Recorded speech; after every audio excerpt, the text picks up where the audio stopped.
নমস্কার বন্ধুরা, PPT easy কুকিংয়ে আপনাদের সকলকে স্বাগত। শীতে অনেক রকম সবজি পাওয়া যায়, আর তাই দিয়ে আজকে বানিয়ে দেখাবো মিক্স ভেজ পকোড়া। শীতের সন্ধ্যায় মুচমুচে একটু পকোড়া হলে বেশ জমে যায়। তবে এই পকোড়াটা দুপুরে ভাতের পাতেও খেতে পারবেন। এই মিক্স ভেজ পকোড়া কি করে দারুণ স্বাদের আর মুচমুচে বানানো যায় আজকে এই রেসিপিতে দেখাবো। আশা করছি রেসিপিটি আপনাদের ভালো লাগবে। ভালো লাগলে লাইক, কমেন্ট, শেয়ার করবেন আর চ্যানেলটাকে সাবস্ক্রাইব করে পাশে থাকবেন। চলুন তাহলে রেসিপিটা শুরু করি।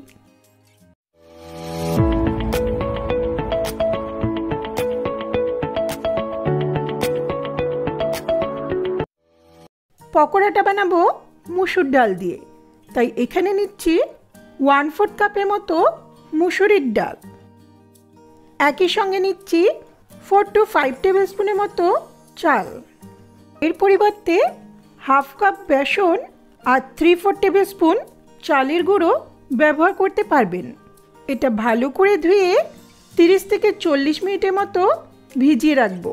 চলে যাচ্ছি নেক্সট প্রিপারেশনে। পকোড়া বানাতে নিয়েছি বেশ কিছু সবজিগুলো প্রায় একই রকম পাতলা স্লাইস করে কেটেছি। এখানে আলু পাতলা করে কেটে নিয়েছি। একইভাবে বেগুন, পালং শাক, গাজর, বিনস আর পাতলা লম্বা করে কাটা ফুলকপি আর ক্যাপসিকাম, প্রত্যেকটা সবজি প্রায় 1/2 কাপ করে নিয়েছি। বাঁধাকপি আর মটরশুঁটিও দিতে পারবেন। এখানে নিয়েছি 1 টিস্পুন গ্রেট করা আদা, 2 টিস্পুন গ্রেট করা রসুন, বেশ কিছু কুচনো লঙ্কা, বেশ অনেকটা ধনেপাতা কুচি আর 2টো মিডিয়াম সাইজের স্লাইস করা পেঁয়াজ। এখন সবার প্রথমে একটা বড় পাত্রে সবজিগুলো ঢেলে নেব। আমার বাড়িতে এই পকোড়াটা ভাজতে ভাজতেই শেষ হয়ে যায়, তাই একটু বেশি করে বানাচ্ছি। অল্প করে বানাতে চাইলে উপকরণগুলো সেই হিসাবে অ্যাডজাস্ট করে নেবেন। এখন এতে আদা, রসুন, কাঁচা লঙ্কা, ধনেপাতা আর পেঁয়াজ কুচিটাও দিয়ে দিচ্ছি। প্রায় 1/2 টিস্পুনের মতো লবণ দিয়ে খুব ভালো করে চটকে মেখে নেব। লবণের পরিমাণটা নিজেদের স্বাদ মতো দেবেন। এভাবে লবণ মেখে নিলে সবজি থেকে অনেকটা জল বেরিয়ে আসবে। এই জলটা পকোড়াতে ইউজ করব না, এটা ইউজ করলে পকোড়া খুব তাড়াতাড়ি নরম হয়ে যাবে। তাই এভাবে নুন মাখিয়ে 10-15 মিনিট রেখে দেব, যাতে সবজি থেকে জলটা বেরিয়ে আসে। এখন ভিজিয়ে রাখা চাল আর ডালটা একটা ব্লেন্ডিং জারে জলটা ভালো মতো ছেঁকে নিয়ে নিচ্ছি। যদি শিলনোড়ায় বাটতে পারেন তাহলে খুবই ভালো হয়, সেক্ষেত্রে জলের প্রয়োজন হয় না। তবে গ্রাইন্ডারে বাটলে যতটা সম্ভব কম জল দিয়ে বাটতে হবে।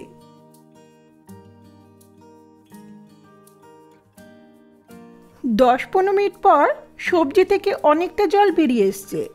এখন হাত দিয়ে এভাবে চেপে জলটা ছেঁকে সবজিগুলো আলাদা করে নেব।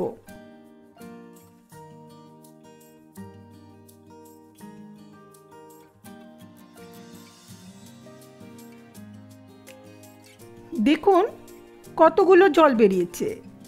এই জলটা আটা মাখতে কিংবা অন্য কোনো রান্নার গ্রেভিতে ব্যবহার করতে পারেন।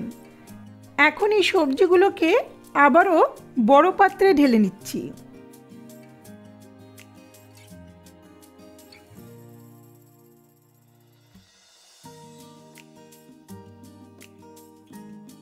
খুব সামান্য একটু লবণ দিচ্ছি। লবণটা আগেও দিয়েছিলাম, তাই একটু হিসেব করে দিতে হবে। একই সঙ্গে দিচ্ছি 1 টিস্পুন করে ধনের গুঁড়ো, জিরের গুঁড়ো, হলুদ গুঁড়ো, লাল লঙ্কার গুঁড়ো, গরম মশলার গুঁড়ো আর চিকেন মশলা। চিকেন মশলা ছাড়াও অন্য কোনো টেস্ট মেকার মশলা দিতে পারেন। এখন এতে ডাল আর চালের পেস্টটা দিয়ে দিচ্ছি। আমি ডাল আর চাল বেটে পকোড়াটা বানাচ্ছি। যদি খুব চটজলদি বানাতে চান তাহলে হাফ কাপ বেসন আর 3/4 টেবিল স্পুনের মতো চালের গুঁড়ো দিয়েও পকোড়াটা ভাজতে পারেন। এখন এটা খুব ভালো করে মেখে নেব।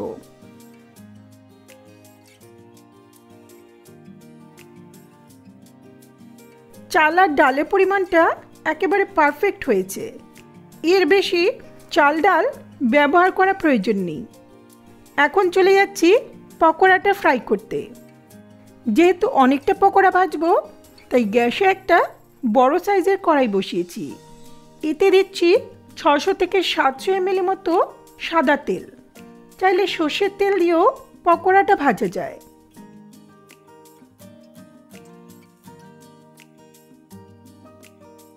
তেল খুব ভালো করে গরম হলে এখন অল্প অল্প করে মিশ্রণ হাতে তুলে তেলের মধ্যে ছেড়ে দিচ্ছি।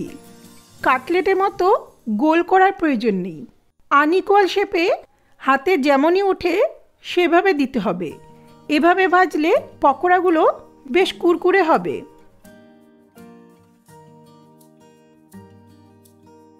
মিডিয়াম ফ্লেমে পকোড়াগুলোকে এক পাশ থেকে লাল করে ভাজবো। যেহেতু অনেকটা পকোড়া একসঙ্গে ভাজা হচ্ছে, তাই মিডিয়াম হাই ফ্লেমেই ভাজতে হবে।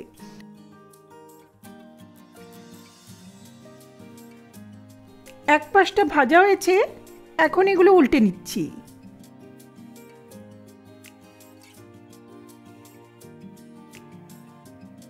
এখন অপর পাশটাও মিডিয়াম ফ্লেমে লাল করে ভাজবো। পকোড়াগুলো বেশ লাল করে ভাজা হয়েছে। এখন গ্যাসের ফ্লেমটা হাইতে রেখেই এগুলো তেল থেকে ছেঁকে তুলে নিচ্ছি। এগুলো নামানোর সময় গ্যাসের ফ্লেমটা হাইতে থাকলে পকোড়াগুলো খুব বেশি তেল টেনে নেবে না।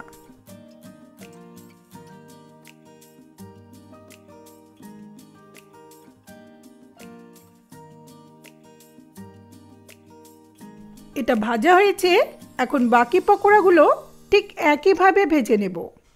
পকোড়া ভাজাটা খুব একটা কঠিন ব্যাপার নয়, আর এর শেপগুলো নিয়েও চিন্তা করার ব্যাপার নেই।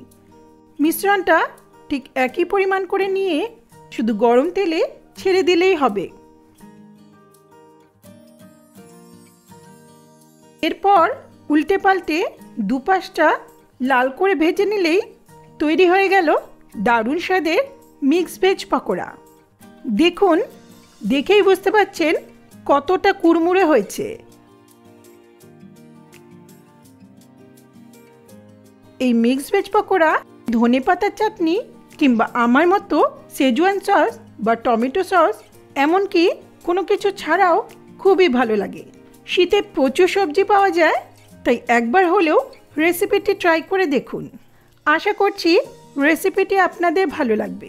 ভালো লাগলে লাইক, কমেন্ট, শেয়ার করবেন আর চ্যানেলটাকে সাবস্ক্রাইব করে পাশে থাকা বেল আইকনটা অবশ্যই প্রেস করবেন, যাতে আমার ভিডিওর নোটিফিকেশনগুলি আপনাদের কাছে সহজেই পৌঁছে যায়। ধন্যবাদ।